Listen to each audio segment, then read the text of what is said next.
السلام عليكم ورحمة الله وبركاته. أهلا وسهلا بكم الجمهور العربي في كل مكان. هنستعرض في الفيديو ده بطولة كأس العالم للفوتسال كرة قدم، وطبعا المقال يخص أو الموضوع والفيديو يخص المنتخب المغربي ومشواره في كأس العالم لكرة القدم داخل الصالات. البطولة هتبدأ في أوزبكستان من 14 سبتمبر الجاري أو النهاردة بالتوقيت اللي أنا بسجل فيه الفيديو، فبالتوفيق طبعا لمنتخب المغرب. لو انت اول مره تشوفنا بقى، بعد ما تصلي على النبي صلى الله عليه وسلم تحط لايك وتشترك معانا في القناه فضلا وليس امرا، ونبدا الحلقه بعد الفاصل.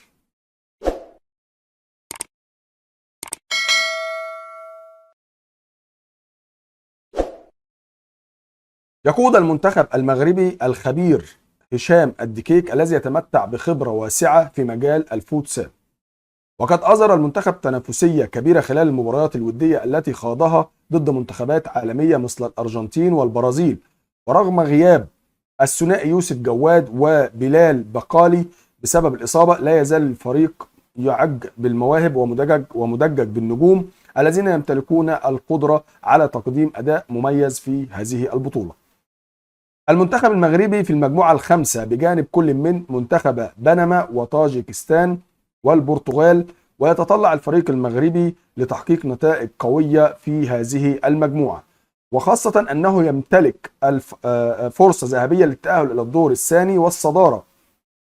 ويعرف المنتخب المغربي خصمه البرتغال جيدا، فقد واجهه في النسخة السابقة، مما يمنحه ميزة إضافية في التحضير للمباراة. بالنسبة لجدول مواعيد مباريات المغرب في كأس العالم للفوتسال 2024 والقنوات الناقلة، هقوله لحضرتك حالا وهيظهر قدامك. على أول مباراة للمغرب هتكون يوم 16 سبتمبر 2024 الساعة 4 عصرا بتوقيت المغرب، وهتكون 6 مساء بتوقيت مصر والسعودية، وهتكون 7 مساء بتوقيت الإمارات. القنوات الناقلة هي قنوات بي إن سبورتس اتش دي الرياضة والرياضية اتش دي، يعني قنوات بي إن سبورتس المشفرة وقناة الرياضية المغربية. المباراة الثانية هتكون المغرب وبنما يوم 19 سبتمبر 2024 الساعة 1:30 ظهرا بتوقيت المغرب، والساعة 3:30 بتوقيت مصر والسعودية، والساعة 4:30 بتوقيت الإمارات، على قناة بي إن سبورتس برضو وقناة الرياضية المغربية.